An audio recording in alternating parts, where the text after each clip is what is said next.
Hello. चलिए जी, welcome once again. तो हम लोग डिस्कशन कर रहे थे सेक्शन 26 का। ठीक है, हम लोग डिस्कशन कर रहे थे सेक्शन 26 का। सेक्शन 26 में हमने 26(2) में हमने ABCDEFG यहाँ तक बात कर ली थी। मैंने इससे रिलेटेड जितने भी वीडियोस थे जो भी मैंने बनाए थे वो सब अपलोड कर दिए थे। आप लोग प्लीज़ उसको रेफ़र कर लोगे, उसमें सारे डाउट्स आपके क्लियर हो जाएंगे। मैंने बहुत बेसिक से समझाने की कोशिश करी है, उसका प्रोविजनल बैकग्राउंड क्या था, क्या रेलिवेंट केस लॉज हो सकते हैं उससे रिलेटेड, मैंने सारी बात उसमें करी है। अपने उसी टॉपिक को आगे बढ़ाते हुए हम चलते हैं अपने नेक्स्ट क्लॉज एच पे, सेक्शन 26(2)H। ठीक है, सेक्शन 26(2)H। पुराने ज़माने में ये सेक्शन होता था section 28(5)A, clause 5A, section 28 clause 5A। हालांकि मैंने हर बार बोलता हूं कि साहब मैं पुराने प्रोविजंस का रेफरेंस नहीं लूँगा, बस जहां पर ज़रूरत होगी वहीं पर हम उसकी बातें करेंगे, अदरवाइज हम उसकी बातें नहीं करेंगे। चलिए, अब इस प्रोविज़न को पढ़ने से पहले मैं हमेशा कोशिश करता हूं आपको थोड़ा सा एक बैकग्राउंड दिया जाए। अगर मैं इसको लेमन टर्म में थोड़ा सा पढ़ लूं तो यहां पर देखिए लिखा है कि एनी सम रिसीव्ड और रिसीवेबल, एनी सम रिसीव्ड और रिसीवेबल, एक्चुअल रिसीव हो, अक्रू हो गई हो लेकिन एक्चुअल में रिसीव नहीं हुआ, रिसीव या रिसीवेबल, इन कैश और in kind. In cash in kind हमने पहले भी ऊपर बहुत अच्छे से डिटेल में डिस्कशन करा था उससे। तो कोई भी सम रिसीव हो, रिसीवेबल हो, रिसीव्ड हो या फिर रिसीवेबल हो, कैश में हो या फिर काइंड में हो, दोनों हो सकता है, कैश काइंड दोनों हो सकता है, कैश में हो खाली या खाली काइंड में हो, ये भी कंडीशन हो सकती है। Under an agreement for not carrying out any activity in relation to any business और प्रोफेशन नॉट बीइंग, ये दो एक्सेप्शन है। फिर उसके बाद सेकंड क्लॉज है, under an agreement for not sharing any know how patent copyright trademark licence. कुछ इस तरह से हमें बातें लिखी हुई हैं। इस प्रोविजन को पढ़ने से पहले जरा पहले की एक बात समझ लेते हैं। देखिए, मैंने पहले भी डिस्कशन करा था कि आपकी जो रिसीट होती है वो दो तरह से हो सकती है। एक हो सकती है कैपिटल और एक हो सकती है रेवेन्यू। ठीक है, मैंने पहले भी डिस्कशन करा हुआ है। ये रेवेन्यू होगी तो हमें कोई दिक्कत नहीं है, रेवेन्यू होगी तो हमें कोई दिक्कत नहीं है, टैक्सेबल है, कोई दिक्कत नहीं है इसमें। लेकिन साहब अगर वो कैपिटल रिसीट है तो कैपिटल रिसीट टैक्सेबल होती है, ऐसा तो कुछ प्रोविजन लिखा ही नहीं है कहीं पर भी। कैपिटल रिसीट टैक्सेबल होती है क्या, ऐसा कहीं पर लिखा है? ऐसा तो कहीं लिखा नहीं। लेकिन प्रॉब्लम यहां पर यह आती है कि हम कैसे जस्टिफाई करेंगे कि कोई कैपिटल रेवेन्यू रिसीट है या कैपिटल रिसीट है। उसके नेचर से पता चलेगा। कई बार ऐसा होता है नेचर से नहीं समझ में आता कि साहब ये रेवेन्यूज को माने फिर कैपिटल माने। असेसी चाहेगा कि साहब इसको कैपिटल मानो ताकि टैक्स ना देना पड़े, रेवेन्यू या डिपार्टमेंट चाहेगा इसको रेवेन्यू रिसीट मानो ताकि टैक्स इस पे लग जाए। तो इन सब बातों का डिस्कशन जो होता है और इनका जो सॉल्यूशन निकाला जाता है वो जनरली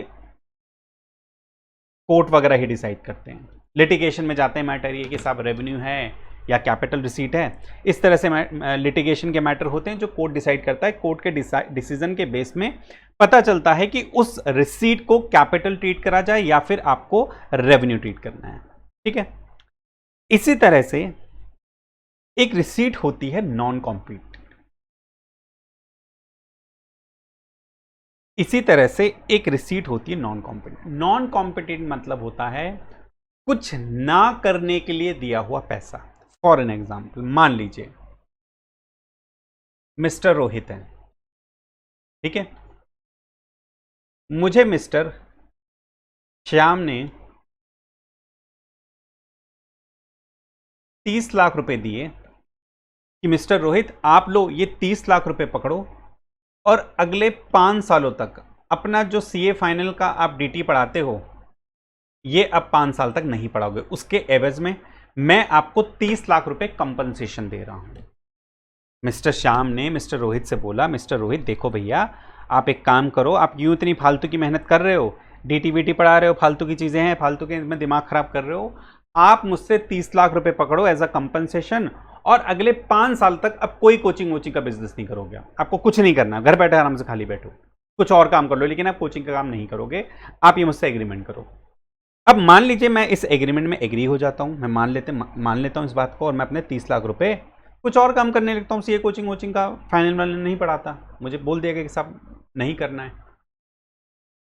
अब मुझे ये 30 लाख रुपए मिल गए, ठीक है। अब प्रॉब्लम यहां पर ये आती है, ये 30 लाख रुपए एज अ कैपिटल रिसीट माने जाएंगे या रेवेन्यू रिसीट माने जाएंगे? ये 30 लाख रुपए एज अ कैपिटल रिसीट माने जाएंगे या रेवेन्यू रिसीट माने जाएंगे?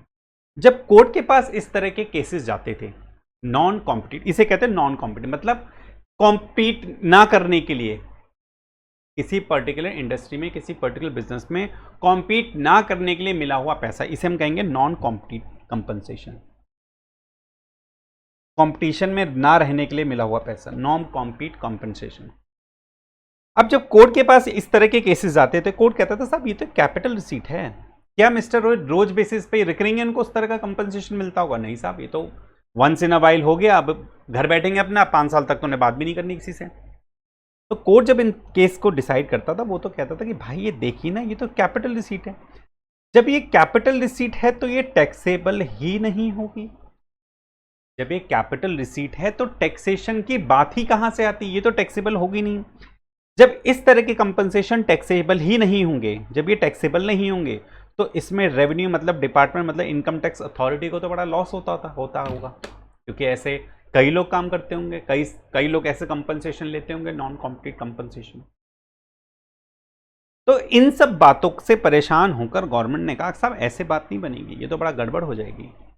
इन सब बातों से परेशान होकर गवर्नमेंट फाइनेंस एक्ट 2002 में एक क्लॉज इंट्रोड्यूस करती है, सेक्शन 28 में 5A, with effective from 1 April 2003, with effect from 2003, 1 April 2003।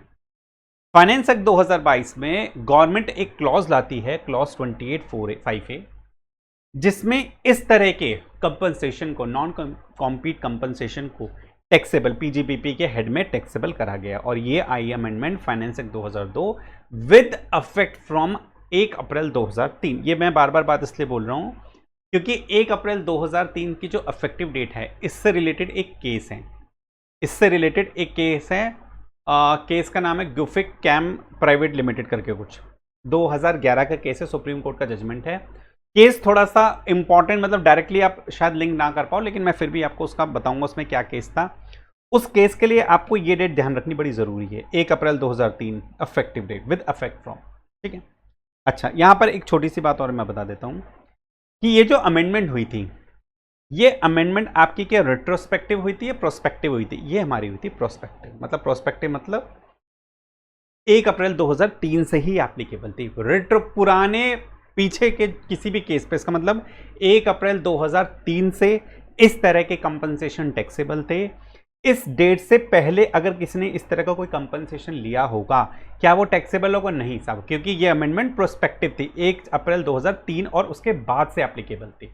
1 April 2003 से पहले के अगर कोई ऐसे केसेस थे तो उन पे ये अमेंडमेंट एप्लीकेबल नहीं थी, ठीक है। इतनी बात हो गई। तो इस प्रॉब्लम का सॉल्यूशन गवर्नमेंट ने निकाला कि साहब कोर्ट तो हमेशा इसको कैपिटल रिसीट बता देता है और हमें तो बड़ा लॉस होता है, एक काम करते हैं, हम क्लॉज ही बना देते हैं, अमेंडमेंट करेंगे और इस तरह के क्लॉज सेक्शन 28(5) में ये क्लॉज को डाला गया। ठीक बात है, इतनी हो गई बात। ये तो हो गया थोड़ा सा इसका बैकग्राउंड।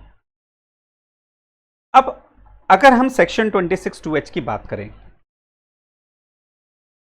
सेक्शन 22(h) की अगर हम बात करें, तो बेसिकली इसमें ना दो आपको सबसेक्शन मिलेंगे। सबसेक्शन का क्लॉज, उसके बाद हम एक्सेप्शन पढ़ेंगे, फर्स्ट सेकंड।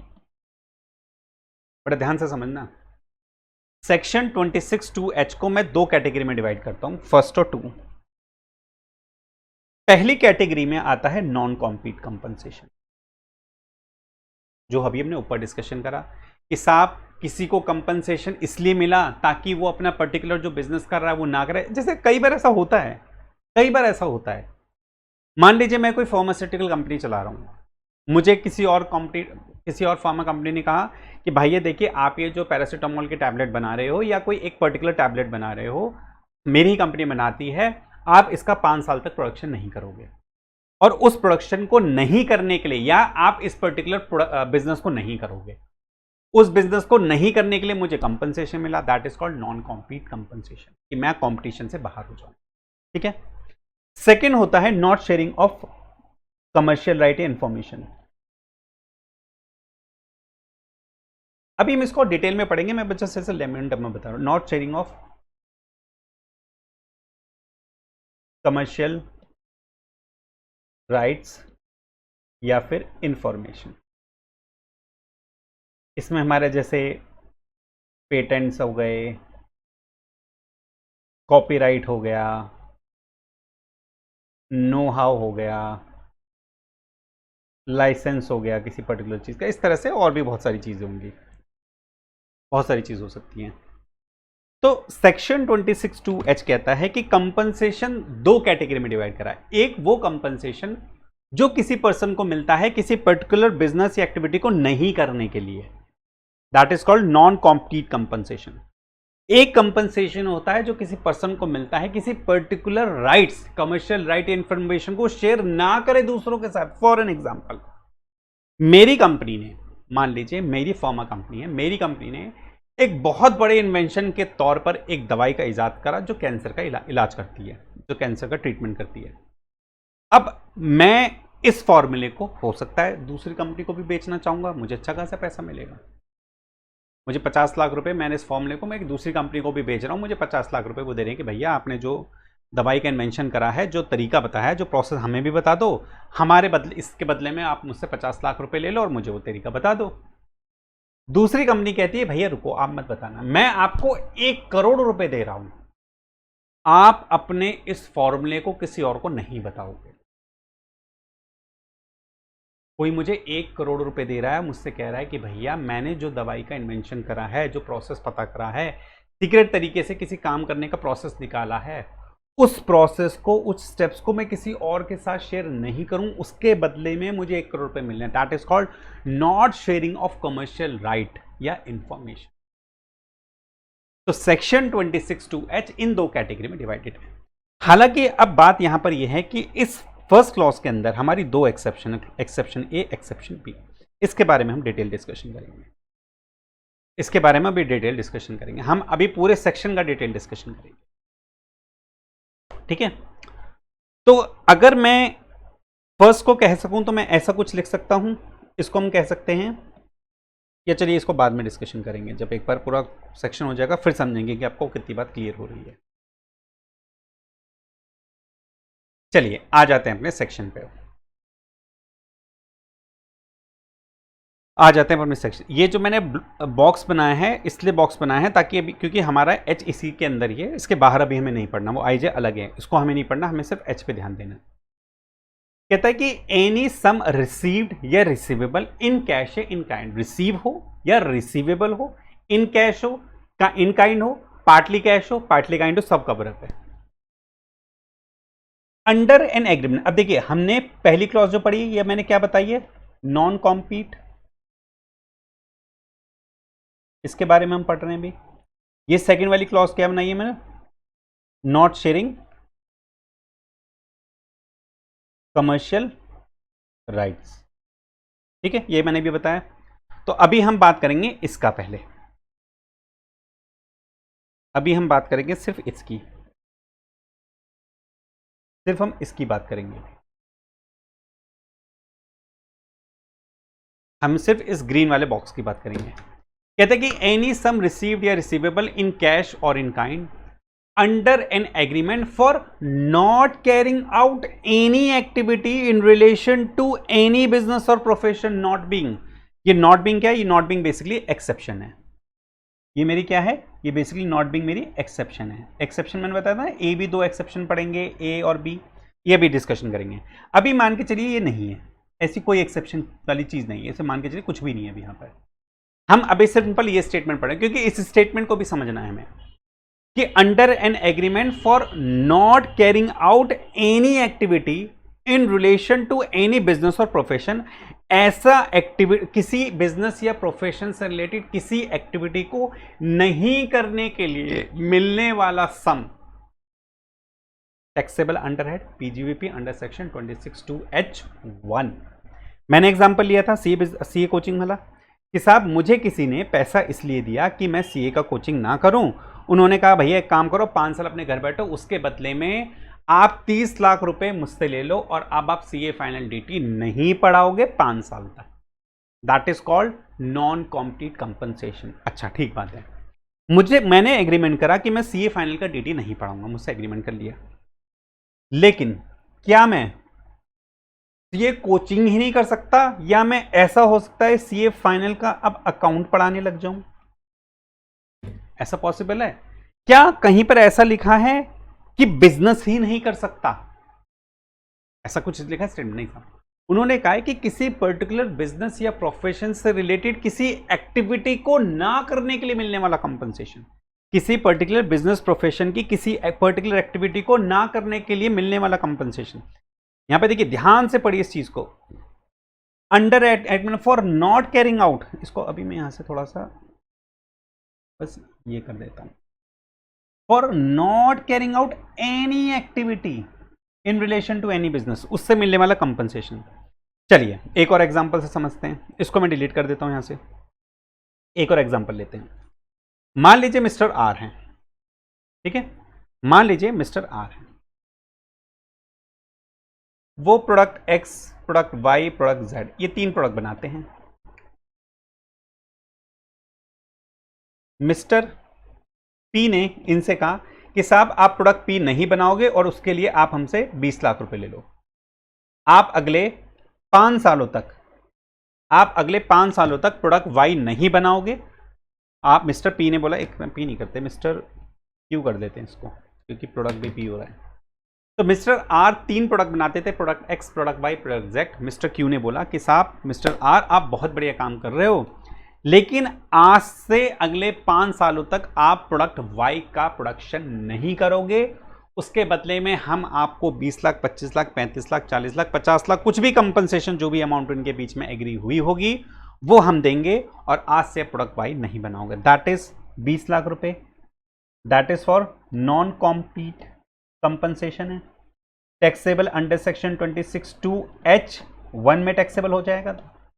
लेकिन क्या प्रोडक्ट एक्स और प्रोडक्ट जेड बना सकता है मिस्टर आर? क्या उसके रिलेटेड कोई कंपनसेशन, कोई डिस्कशन, कोई मनाही है? नहीं साहब, कोई मनाही नहीं है। अगर एग्रीमेंट में लिखता है कि सब कुछ नहीं करोगे, तब अलग बात है।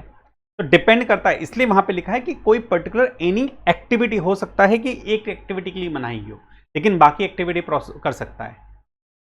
ठीक है, तो इससे कंफ्यूजन मत होना कि क्वेश्चन अगर आ जाए कि मिस्टर आर प्रोडक्ट वाई के लिए एग्रीमेंट हुआ, लेकिन मिस्टर आर ने प्रोडक्ट एक्स और प्रोडक्ट जेड को भी बनाना कंटिन्यू रखा। भाई एग्रीमेंट आपका प्रोडक्ट वाई के लिए हुआ है, आपको उसके लिए कंपनसेशन मिलना है। तो 20 लाख रुपए का जो टैक्सेबल होगा 26(2)(h)(i) में, वो प्रोडक्ट वाई के लिए हो रहा है, क्योंकि एनी एक्टिविटी की बात कर रहे हैं। ठीक है, तो इस चीज को थोड़ा ध्यान रखना पड़ेगा।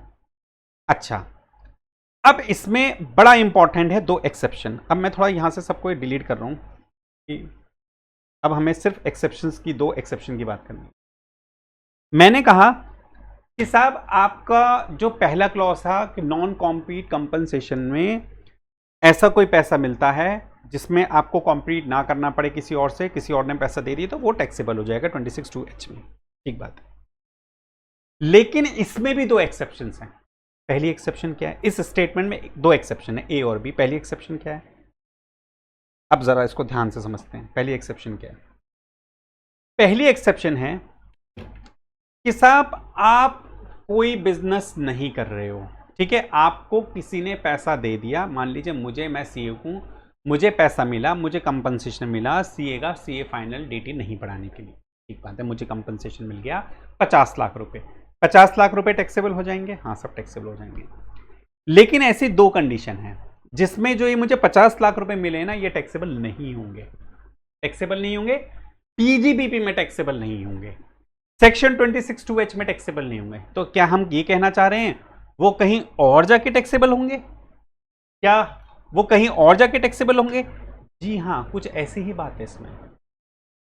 अब एक्सेप्शन में कह रहा है कि सब पीजीबीपी में, हमने कहा ना एक्सेप्शन है, एक्सेप्शन मतलब टैक्सेबल नहीं है, पीजीबीपी में टैक्सेबल नहीं, लेकिन कहीं और टैक्सेबल हो सकते हैं। देखिए क्या कहता है, कहता है कि not being any sum received on transfer of the right to manufacture, produce, process any article, any sum received on transfer of the right to manufacture, produce और प्रोसेस एनी आर्टिकल, और right to carry on any business और profession.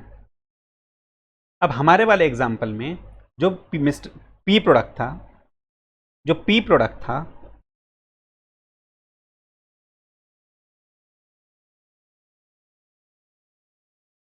दोबारा से लिख लेता हूं,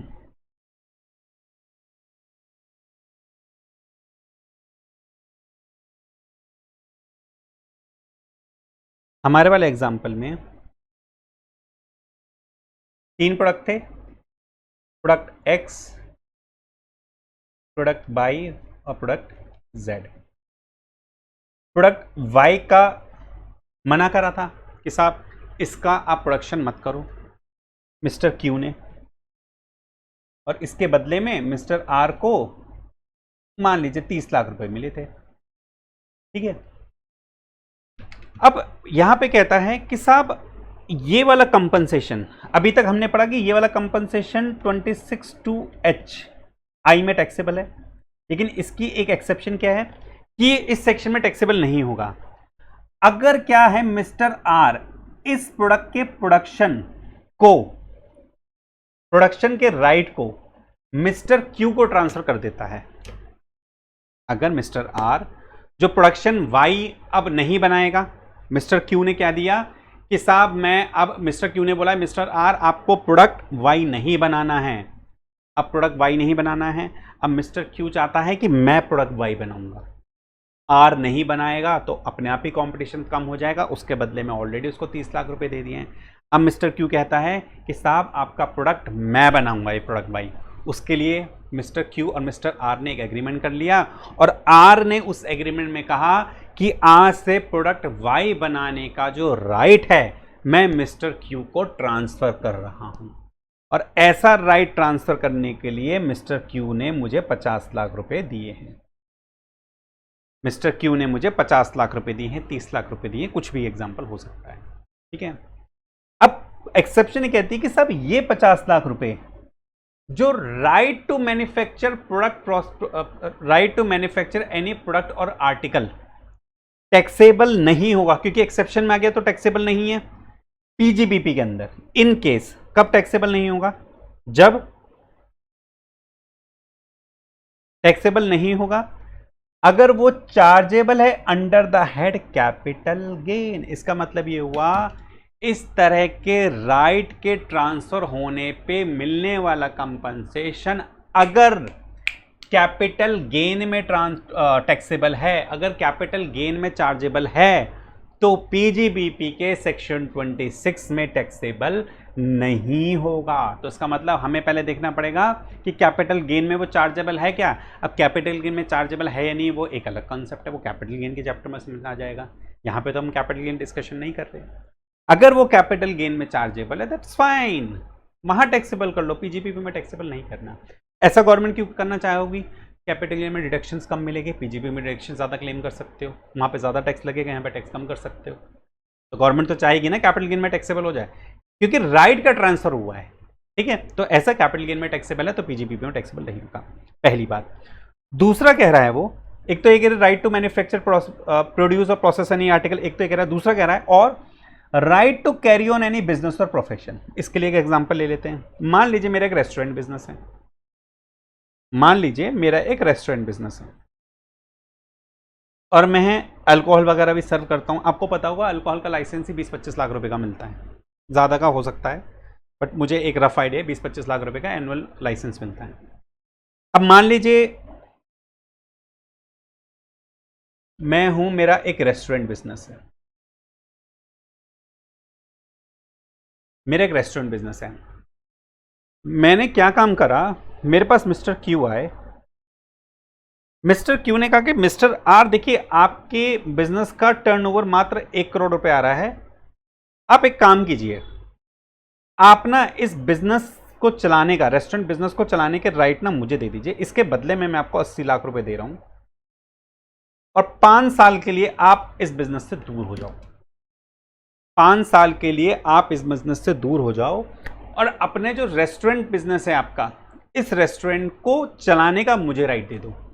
अगर mister R mister Q को अपने बिजनेस को, देखो यहां पे लिखा है ना, क्या लिखा है यहां पे लॉ में लिखा हुआ है कि right to carry on any business और प्रोफेशन। इस बिजनेस और प्रोफेशन को कैरी करने का अगर मिस्टर आर मिस्टर क्यू को राइट दे देते हैं और मिस्टर क्यू उसके बदले में मिस्टर आर को कुछ कंपनसेशन देते हैं, ये पीजीपीपी में टैक्सेबल नहीं होगा अगर ये टैक्सेबल है कैपिटल गेन में। ये पीजीपीपी में टैक्सेबल नहीं होगा अगर ये टैक्सेबल है कैपिटल गेन में। लेकिन अगर मैं बात कहूं अगर ये कैपिटल गेन में टैक्सेबल नहीं है तो भाई एक्सेप्शन में हमने पढ़ा कि ये तो एक्सेप्शन पीजीपीपी में टैक्सेबल नहीं होगी अगर ये कैपिटल गेन में टैक्सेबल है। मैं कह रहा हूं कि अगर ये कैपिटल गेन में टैक्सेबल नहीं है तो क्या ये कहीं टैक्सेबल नहीं होगा? क्या ऐसा लिखा है कहीं लॉ में? क्या ऐसा लिखा है लॉ में? लॉ में कहा है कि कैपिटल गेन में टैक्सेबल हुआ तो पीजीपीपी में टैक्सेबल नहीं होगा, और अगर कैपिटल गेन में टैक्सेबल नहीं हुआ तो क्या पीजीपीपी में टैक्सेबल अंडर दिस सेक्शन होगा? Answer is yes. अगर कैपिटल गेन में टैक्सेबल नहीं हुआ तो ये दोनों आइटम एक्सेप्शन वाली पीजीपीपी में टैक्सेबल होंगी।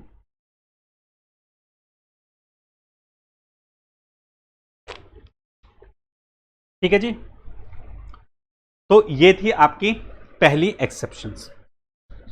चलिए अब दूसरी एक्सेप्शंस के बारे में बात करते हैं। अब हम बात करते हैं दूसरी एक्सेप्शन के बारे में।